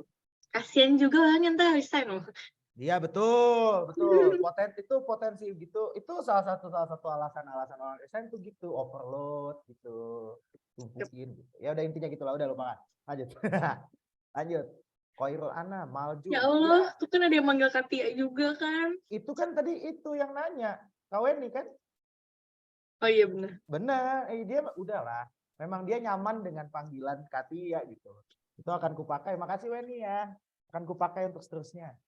Fahri 80% pre-processing, 15% feature engineering, 5% training model. Benar nggak Kak? Mayoritas ya kayak gitu. Kayak gitu rata prosesnya. Iya, iya. Gue nggak ngerti gitu. Tadi waktu lagi baca, gue tuh tadi lagi baca agak-agak ngablu gitu bacanya karena gue mikir ini maksudnya gimana ya. Ininya, proses data analysis paling besar tuh makan waktu tuh saat pre-processing, saat nyiapin datanya. Oh, makan. Oh, ini waktu ya. Maksudnya ini Iya. bagian waktu ya. Oke. Makasih Oke, nggak ada yang Pak tanya lagi. Gabar. Saya akan mungkin ini terakhir kali ya saya jadi orang marketing ya. Kayaknya next saya akan pindah ke bidang data. Semuanya dari belakang sampai depan. Kita cobain. Gimana guys? Kayaknya kalau misalnya satu pertanyaan lagi boleh sih kalau ada satu lagi gitu. Tapi kalau nggak ada nanti saya aja yang nanya. Nggak boleh, kalau Mas Randy mah. Katia jangan gitu. Allahu Akbar. Aku geli sendiri tahu nggak? Parah, Kak Weni jahat banget Katia gitu. Katanya geli. Itu ada lagi tuh Kak Weni nanya lagi. Training model tuh gimana Kak? Hah, training model itu gimana, Kak? Training model. Iya, itu kan data kalian nih udah punya data learning-nya. Terus kita mau ngepredik nih, kita pisahin dulu. Jadi training, terus sama data tes, sama data training. Nah, data training itu buat dilakukan pemodelannya. Gitu nggak sih? Yang kamu maksud itu bukan Weni? Selanjutnya, ini aku mandiri aja lah Kak kalau prediksi. Iya benar mandiri aja. Aku soalnya kalau gue yang bacain ini susah nanti, agak susah. Biar langsung, nggak apa-apa. Di bawah 6% apakah harus ulang metodenya? Iya sih, harus diulang metodenya atau kayak kalian tuning gitu modelnya. Kalau di bawah 60% tuh harusnya itu sih aneh. Belum works. Harus banyak yang diperbaikin, entah pemilihan fiturnya atau pengolahan datanya udah benar atau belum, coba dicek lagi. Atau ternyata model yang nggak cocok, overfitting atau underfitting. Mirip kayak teori dipakai deskripsi ya kayak Cin. Enggak ada yang beda Enggak beda. Enggak kayak Kak Cynthia kalau di marketing juga ada kayak gitu. Oh ya. Dalam pengecekan apa gitu ada ya tergantung kita mau pakai dalam hal promosinya segala macam makanya kan ada A/B testing kan. Betul. Nah, itu sangat relate banget sama marketing kalau A/B testing. Cocok emang kerja bareng marketing sama data. Oh, siap. Nyambungin doang gue pada. Ya tapi ya udah intinya gitu sih guys. So gimana? Udah cukup ya untuk malam ini kayaknya udah kali ya. Udah jam 24.08. Oh, ya udah. Oh ya udah emang udah. Kayaknya Katia ini suka bingung ya guys ya. Gitu. Oke guys. So intinya kalian udah cukup penjelasan dari Kaicin gimana? Menarik nggak? Maksudnya cukup dimengerti, mudah dimengerti kah atau apa? Membosankan kah? Atau apa? Monggo jujur aja nggak apa-apa. Kan kita bisa, itu kan jadi pelajaran juga buat kami, pelaksana, buat Kak Cynthia juga. Gitu. BTW Kak Cynthia, nanti si PPT-nya itu boleh di-share ke teman-teman yang hadir di sini kan? Boleh. Ya? Boleh. Oke, nah tuh guys, yang pada mau materi, yang mau video recorder, video recordnya sama mau sertifikat, absennya jangan lupa diisi ya. Nanti bentar, nanti adminnya nge-share lagi. BTW yang jadi admin kita di sini juga ahli banget guys di bidang data engineer, data scientist, dan data analis. Wih, kenalin dong Mas. Iya, nanti kenalin namanya Kak Zihan, dia jago banget. Wih, Jago banget ya. Gitu. Nah, tuh absennya monggo diisi. Nanti kalau misalkan apa namanya? Nanti kita akan mungkin di paling telat di hari Senin atau Selasa kali ya, paling telat nanti semuanya akan dikirim. Kebetulan besok Sabtu dan Minggu ya guys ya. iya, kebetulan ngerjain. weekend. Iya, yang ngerjain kagak ada. Kalau weekend. So, kalau gitu it's been a long night dan Kak Icin makasih banyak materinya. Ada pesan-pesan terakhir nggak Kak Icin? Kalau pengen jadi data analis atau data scientist? Oke, pesan-pesannya kalau mau jadi data analis atau data practitioner lainnya, jangan berhenti buat tingkatin sense of datanya. Semakin banyak kita latihan analisa, bikin model, itu semakin tinggi sense of data kita. Jadi kayak entah ke depannya nih kalau misalnya nemuin problem yang ini pasti solving-nya bisa dengan yang ini gitu. Jadi penting banget tingkatin sense of datanya, terus latihan komunikasi juga, gimana kita ngedeliver insight yang udah kita punya ke partner atau ke stakeholders kita, biar mereka juga ngerti apa yang mau kita sampaikan. Jadi nggak cuman kayak kita pintar sendirian, tapi kita pendem aja gitu. Jadi penting juga soft skill-nya, komunikasinya, buat ngedeliver apa yang kita punya. Gitu aja. Oke, makasih. Dan jangan lupa tingkatkan sense of love ya guys, karena saling mencintai itu baik. Oh siap. Ya, nggak itu tambahan aja. Tapi Penting seru banget. Iya, saling mencintai sesama itu. So guys, apa namanya? Makasih ya untuk kehadirannya di malam hari ini menjelang hari apa ini? Hari Sabtu dan Minggu. Selamat menikmati weekend. Guys, kalau misalnya aku minta foto pada mau nggak? Mau. Guys, tapi nyalain kameranya. Jangan diem-diem aja. Langsung ada. Makasih Mas Ranggo, kamu langsung cepat sekali nyalain kameranya. You are my friend. Makasih friend semuanya. Terima kasih banyak Kak Cynthia, Kak Randi, dan saya. Iya sama-sama. Ih, sepi banget nyalain. Lagi ceplosan kan. Guys, nyalain. Ayo kita ngambil gambar sesekali. Kapan lagi nih? Halo, itu ada Mas A, Koirul Anam. Ayo dong nyalain kamera, kita foto bareng-bareng. Nah itu ada Rahma. Halo Rahma. Nyalain. Ntar gue print screen tuh gimana sih? Oke. Astagfirullahaladzim. Enggak. Perlu diajarin juga nih. Enggak gitu, bukan. Saya salah. Kan di MacBook sama di Windows beda. Oh, sombong. Iya, itu maksudnya emang. Niatnya gitu. Udahlah, kita print screen aja. Ayo dong, nyalain. Saya tungguin dalam hitungan kelima. 1, 2, 3. Nah iya nih, Fahri mesti nyalain kamera sih. Mantap. Startup Kampus Batch 5. Ih, mantap. Halo Fahri. Sukses kamu sukses masa depannya. Sukses kamu apapun yang dikejar. Amin dong. Oh iya, amin. Iya, maksudnya sukses. Tadi salah ngomongnya. Ayo. Ayo nyalain yuk. Kamu nggak pakai kacamata. Ya udah nggak apa-apa. Ayo. 1, 2, 3. Keseve di mana? Maaf. Ayo lagi.